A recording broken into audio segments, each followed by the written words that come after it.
कि 15 अगस्त के दिन भी वो लोग उपलब्ध नहीं थे। स्वतंत्रता दिवस के दिन दोनों सदनों के नेता प्रतिपक्ष और कांग्रेस अध्यक्ष नहीं थे। वो स्वतंत्रता जिसको तथाकथित रूप से वो अपना द्वारा दिए जाने का दावा करते हैं, और कोई एक ने प्रोटोकॉल और एक ने बीमारी का बहाना बनाया था। और आज जब भारत के मुख्य न्यायाधीश शपथ ले रहे हैं, इसका तो कोई राजनीति से लेना देना नहीं है। और महामहिम राष्ट्रपति के द्वारा शपथ ग्रहण की बहुत संक्षिप्त, बहुत कम समय की एक प्रक्रिया होती है, औपचारिकता, उसमें ना आना यह दर्शाता है कि भारत की व्यवस्था के हर आयाम को यह लांछित करने का प्रयास करते हैं। और इस संदर्भ में मैं एक पॉइंट और आप लोगों को एलिबरेट कर देना चाहता हूं। इनको भारत के संविधान पर, भारत की व्यवस्था को ध्वस्त करने का बहाना चाहिए। आप बताइए, इन्होंने भ्रम राफेल को लेकर सरकार पे क्रिएट किया कि नहीं? बाद में भले ही सुप्रीम कोर्ट से माफी मांगी। जब सर्जिकल स्ट्राइक हुई तो इन्होंने सेना को लेकर भ्रम पैदा किया। जब बालाकोट हुआ तो वायुसेना को लेकर भ्रम पैदा किया। जब ऑपरेशन सिंदूर हुआ तो जहाजों को लेकर भ्रम पैदा किया। जिस जमाने में इन्होंने भारत की आर्थिक व्यवस्था पे अटैक करने का प्रयास किया, इन्होंने कहा एलआईसी बर्बाद हो गई है, LIC all time high profit में है। इन्होंने कहा स्टेट बैंक ऑफ इंडिया को ध्वस्त कर दिया है, state bank of India all time high profit में। इन्होंने कहा एचएएल, हिंदुस्तान एरोनॉटिक्स लिमिटेड, उसके बारे में भ्रम पैदा किया। आज हिंदुस्तान एरोनॉटिक्स लिमिटेड ने पिछले साल में मैक्सिमम रेवेन्यू गेन किया है, अराउंड 21,000 करोड़ के रेवेन्यू पे काम किया हुआ है। अभी उनके जो पाइपलाइन में है 8,000 करोड़ का उन्होंने काम किया, 21,000 करोड़ का ऑलरेडी उनके ऊपर है। और तो और ये वही लोग हैं जिन्होंने कोविड वैक्सीन को लेकर भ्रम पैदा करने का प्रयास किया। ये वही लोग हैं जिन्होंने सेबी को लेकर भ्रम पैदा करने का प्रयास किया। ये वही लोग हैं जिन्होंने जुडिशरी को लेकर भ्रम पैदा करने का प्रयास किया। मैं अब पूछना चाहता हूं, राहुल गांधी जी का वो स्टेटमेंट आपको याद है ना? जब उनसे पूछा गया था, वो कहते हैं कि every institution has been taken over. जब उनसे पूछा गया कि you are saying judiciary also, तो उन्होंने कहा यस। और पॉलिटिकल सिस्टम में उन्होंने क्या भ्रम फैलाने का प्रयास किया? याद करिए राहुल गांधी जी का बयान, what is problem with Muslim League? Muslim League is absolutely secular, there is no problem about it, and BJP is communal. इन्होंने कौन सी चीज के ऊपर भ्रम पैदा करने का प्रयास नहीं किया है? इन्होंने यह तक कहा मार्च 2023 में जाकर, why the defenders of democracy England and America are silent and non interfering in India. तो समस्या यहां पर एसआईआर नहीं है। फिर इन्होंने ईवीएम को लेकर भ्रम पैदा किया। मैंने 1 दर्जन उदाहरण गिना दिए हैं और हर बार ये झूठे साबित हुए हैं। अतः बहुत स्पष्ट है कि कोई सूरत बदलना इनका मकसद नहीं है, इनका मकसद है हर कदम पे हंगामा होना चाहिए। और अब ऐसा लग रहा है कि प्रधानमंत्री श्री नरेंद्र मोदी जी के नेतृत्व में जिस प्रकार का जन समर्थन राज्य दर राज्य 2024 के बाद मिलता चला जा रहा है, उसमें अपनी पराजय को अवश्यंभावी जानकर अब शायद यह गठबंधन उस परिस्थिति में आ गया है कि चुनाव जीत नहीं सकते तो भारत के अंदर अव्यवस्था, भ्रम पैदा करके अराजकता उत्पन्न करने का प्रयास किया जाए। जिसे एक हिंदी भाषी ग्रामीण कहावत पे कहते हैं, पी न पाओ तो ढरकाए जरूर दो। यानी पानी पीने को ना मिले तो मेज हिला दो ताकि गिर जाए, सब तरफ रायता फैल जाए। इसीलिए प्रधानमंत्री जी ने कहा है कि अब लगता है कि यह पॉलिटिकल कांग्रेस की जगह मुस्लिम लीगी माओवादी कांग्रेस हो गई है, जो अराजकता उत्पन्न करके सत्ता पाने का ख्वाब देख रही है। पर भारत की प्रबुद्ध जनता उनका स्वप्न साकार नहीं होने देगी। अल फलाह यूनिवर्सिटी में और दिल्ली ब्लास्ट के बाद जिस प्रकार के तथ्य सामने आए हैं, इसने एक बात बहुत स्पष्ट कर दी है कि जो लोग ये कहते थे गरीब, मजलूम, अशिक्षित लोग भटके हुए नौजवान के रूप में आ जाते हैं आतंकवाद में, मुझे लगता है इस विस्फोट के साथ उस दावे के भी चीथड़े उड़ चुके हैं। जिस ढंग से पढ़े लिखे लोग जो कहीं से भटके नहीं कहे जा सकते, उन लोगों ने आतंकी साजिश रचने का प्रयास किया। इससे पूर्व आप याद करिए, एक व्यक्ति के बारे में आया था ना, मोहम्मद जुनैद, क्या नाम था उसका, जो कैस्टर सीड ऑयल में से रेजिन नाम का जहर निकालकर, जिस पे आरोप है कि मंदिरों के प्रसाद में मिलाने का प्रयास कर रहा था। यह जहरीली सोच पढ़े लिखे लोगों की, और ये आज से नहीं है, ये अफजल गुरु, ये क्यों शुरू हुई है? ये जो आइडियोलॉजिकल कवर देने का प्रयास होता है सो कॉल्ड लेफ्टिस्ट और सेक्युलरिस्ट के द्वारा, उस कारण से समस्या होती है। अफजल गुरु भी पढ़ा लिखा व्यक्ति था, प्रोफेसर था, आप कहेंगे वो हालात का मारा है। याकूब मेनन चार्टर्ड अकाउंटेंट था। बुरहान वानी जो था वो भी सॉफ्टवेयर का जानकार था। रियाज भटकल इंजीनियर था, और अब तो डॉक्टर ही डॉक्टर हैं। मुझे लगता है इन डॉक्टरों के द्वारा उस चीज का इलाज हो गया है। और अब स्पष्ट रूप से यदि कोई, मौलाना मदनी ने बोला वो तो अलग है, कांग्रेस के भी कई नेता उसका समर्थन कर चुके हैं। आज मैं कह सकता हूं कि जो लोग ये कहने का प्रयास करते हैं कि secularism in India is in danger, no, India is in danger because of the pseudo secularism.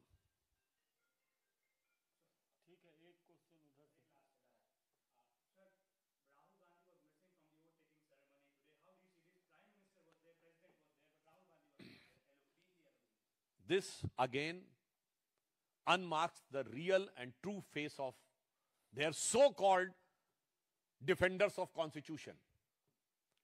इससे पहले आपने देखा था झारखंड के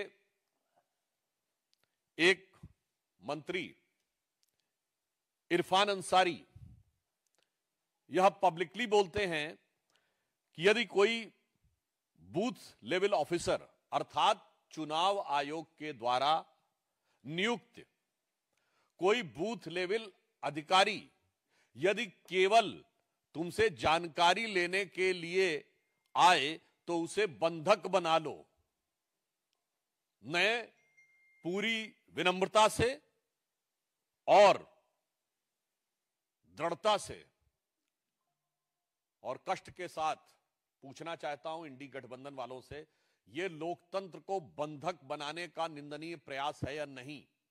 खुलेआम आपके नेता इस ढंग का आह्वान करेंगे जैसा इरफान अंसारी ने किया कि कोई केवल पूछताछ के लिए आए तो उसको बंधक बना लो? संविधान खतरे में है या नहीं?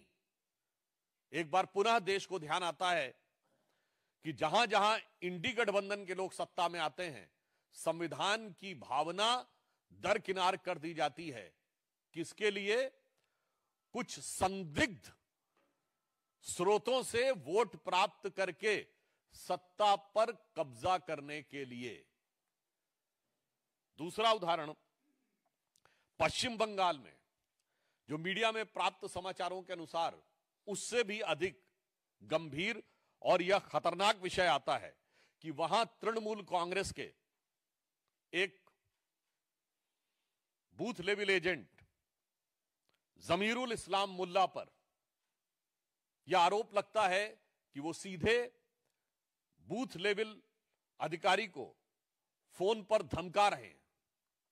और मीडिया में इस प्रकार का न सिर्फ विषय बल्कि बहुत सारी चीजें भी पब्लिक डोमेन में अवेलेबल हो रही हैं जिनमें कथित रूप से उनके द्वारा धमकाए जाने की वीडियो और आवाज भी अवेलेबल है। हम देश के सामने यह पूछना चाहते हैं कि यह परिस्थिति क्यों उत्पन्न हो रही है?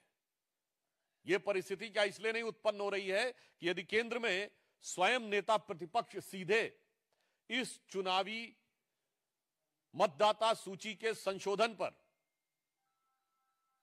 अनर्गल निराधार आरोप लगाएंगे और पश्चिम बंगाल की मुख्यमंत्री उसके ऊपर निराधार आरोप तो छोड़िए, परोक्ष रूप से भड़काने वाले बयान देंगी। और ये दोनों ही लोग संवैधानिक पदों पे बैठे हैं, एक नेता प्रतिपक्ष है और एक राज्य की मुख्यमंत्री हैं। और उसके बाद इस ढंग की बात कहना यह साफ दर्शाता है कि संवैधानिक व्यवस्था, चुनाव को पारदर्शी रूप से होने देने के प्रयास में सबसे बड़ी बाधा अगर कोई है तो यह इंडी गठबंधन के दल है। मैं याद दिलाना चाहता हूं कि विषय सिर्फ चुनाव का नहीं है, यह भारत की सुरक्षा और अस्मिता का भी विषय है। क्योंकि सिर्फ एसआईआर का विषय नहीं, पश्चिम बंगाल में तो स्थिति और भी विभत्स है कि मुर्शिदाबाद में उनके एक नेता हुमायूं कबीर ये बयान देते हैं कि वो तथा कथित बाबरी मस्जिद, जिसे सदैव सुप्रीम कोर्ट ने डिस्प्यूटेड स्ट्रक्चर या विवादित ढांचा शब्द कहा है, उसका पुनर्निर्माण कराएंगे। और इसके ऊपर या तो इंडी गठबंधन के लोग मौन हैं या समर्थन कर रहे हैं। तो हम ये पूछना चाहते हैं कि पश्चिम बंगाल में चुनाव के समय ये किस प्रकार के वातावरण का निर्माण तृणमूल कांग्रेस और कांग्रेस जैसे दल मिलकर करने का प्रयास कर रहे हैं। और जहां तक एसआईआर की व्यवस्था है, स्पेशल इंटेंसिव रिवीजन की जो व्यवस्था है, इस पे मैं कोट करना चाहूंगा कि ये पारदर्शी निष्पक्ष चुनावों के लिए कितनी आवश्यक है कि बाबा साहब अंबेडकर ने 18 अप्रैल 1950 को संसद में अपने भाषण में स्पष्ट रूप से कहा है कि परंपरा तो यह थी कि हर 6 महीने में मतदाता सूची का संशोधन हो, परंतु व्यवहारिक दृष्टि से इसमें संसाधन और समय बहुत लगने की संभावना रहती है, इसलिए कम से कम साल में एक बार मतदाता सूची का संशोधन होना चाहिए ताकि व्यवस्थित ढंग से पारदर्शी चुनाव हो सके। बाबा साहब Ambedkar in parliament of India on 18 अप्रैल 1950।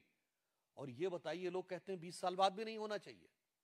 तो हम पूछना चाहते हैं कि संविधान बनाने वाले हमारे संविधान निर्माताओं ने और ड्राफ्टिंग कमेटी के चेयरमैन बाबा साहब अंबेडकर ने जो विचार व्यक्त किए थे, आप उसके खिलाफ क्यों खड़े हैं? अच्छा चलिए, आपको संविधान निर्माताओं के विचारों की कोई कदर नहीं है, तो ममता बनर्जी जी ने स्वयं 2005 में 4 अगस्त 2005 को भारत की संसद में जो तब तक का सबसे विचित्र उदाहरण था कि पीठ के ऊपर, यानी अध्यक्ष की पीठ के ऊपर फाइल फेंक दी थी। किस मुद्दे पे? गुस्सा कर कि बांग्लादेशी घुसपैठियों के मुद्दे के ऊपर सदन में चर्चा करने की अनुमति नहीं दी जा रही थी। और उस समय की जो मीडिया रिपोर्ट्स अवेलेबल हैं, उसमें ममता जी ने संसद में 22 मिनट के अंदर 14 बार बांग्लादेशी घुसपैठियों का मुद्दा उठाया और आखिर में आक्रोशित होकर पीठ के ऊपर फाइल फेंक दी। मैं तृणमूल कांग्रेस से पूछना चाहता हूं कि आप ममता जी तब सही थी या अब सही हैं? यह कौन सा परिवर्तन आ गया कि आप जिन बांग्लादेशी घुसपैठियों के खिलाफ इतना आक्रोश था कि संसद में 22 मिनट में 14 बार बोलना और संसदीय मर्यादा को ध्वस्त करते हुए पीठ के ऊपर फाइल फेंक देना और आज उन्हीं का समर्थन करना, मुझे लगता है कि सिर्फ संविधान निर्माताओं का ही नहीं, उनके स्वयं के जो विचार हैं, जो उनका स्वयं का वो है, वो अपनी बात को निगेट कर रही हैं।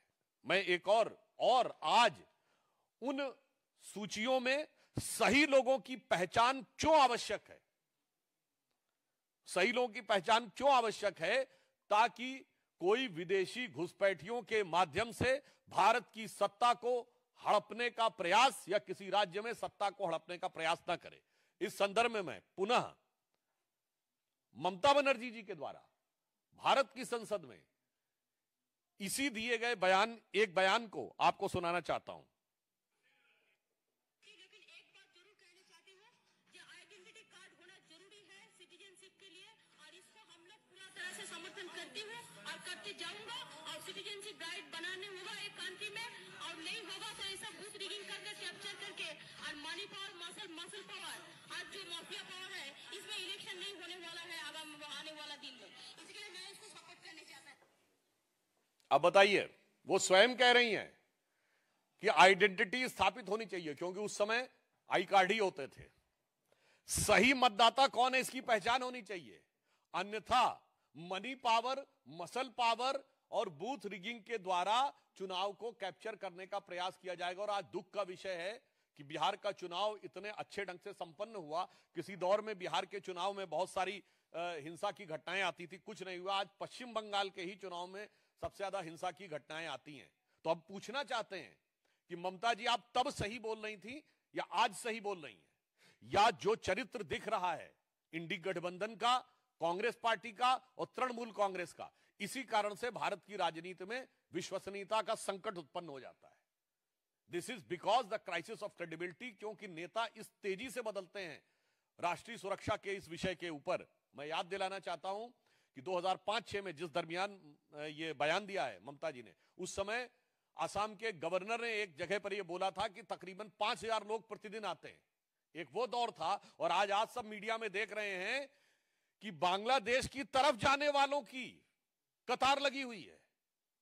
इतना बड़ा बदलाव नहीं दिखता। यह भारतीय जनता पार्टी और प्रधानमंत्री श्री नरेंद्र मोदी जी के नेतृत्व में एनडीए का गठबंधन है, जो अपने विचारों पर सदा सर्वदा अडिग है। और एक वो है जिनके लिए क्या कहा जाए कि देख तेरे संसार की हालत क्या हो गई भगवान, कितना बदल गया इंसान। मुझे लगता है कि जब आप ममता जी और कांग्रेस के पूर्व के बयान और आज के बयान को कंपेयर करते हैं, तो यह अपने आप में बहुत चिंताजनक और गंभीर संकेत दिखाई पड़ता है। इसलिए हम साफ कहना चाहते हैं कि संवैधानिक प्रक्रिया को बाधित करने का, संवैधानिक प्रक्रिया को प्रभावित करने का, और स्पष्ट शब्दों में कहें तो घुसपैठिए संदिग्ध वोटरों के माध्यम से सत्ता को हड़पने का यह जो षड्यंत्र चल रहा है, कहीं ना कहीं इस प्रकार के दल उनका समर्थन करते हुए नजर आ रहे हैं। और देश की प्रबुद्ध जनता इन सारे विषयों को देख रही है, और इसका माकूल जवाब देना सिर्फ इसलिए जरूरी नहीं है कि चुनावी हार जीत, माकूल जवाब यह है कि यह देश के भविष्य के लिए एक चुनौती है। अन्यथा मुझे लगता है कि पश्चिम बंगाल के सत्ताधारी दलों में वही चीज नजर आ रही है जो आज से 200 साल पहले मीर जाफर के अंदर नजर आई थी। यह मीर जाफरी सोच है कि बाहर से लोग आएंगे और बाहर वाले लोगों के सहयोग से हम अपनी सत्ता पा जाएंगे। पर याद रखना चाहिए, मीर जाफर को भी सत्ता नहीं मिली थी। याद रखना चाहिए, जयचंद को भी सत्ता नहीं मिली थी। याद रखना चाहिए, अलेक्जेंडर का साथ देने वाले आम्भी को भी सत्ता नहीं मिली थी।